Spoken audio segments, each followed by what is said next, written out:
Bas lewat dan saya lambat ke tempat kerja. Pagi itu, saya bangun awal seperti biasa. Saya bersiap dengan cepat dan keluar rumah untuk mengejar bas. Saya sudah terbiasa menaiki bas yang sama setiap hari, tetapi pada hari itu, bas tiba lebih lambat daripada biasa. Saya sudah menunggu selama 15 minit, tetapi bas masih belum sampai. Saya mula risau kerana saya perlu sampai ke tempat kerja tepat pada waktunya. Beberapa orang yang menunggu bersama saya juga kelihatan gelisah. Akhirnya, bas tiba dan kami semua segera naik.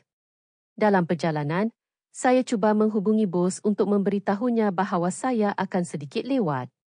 Setibanya di pejabat, saya meminta maaf kerana terlambat. Mujurlah bos, saya memahami dan tidak marah.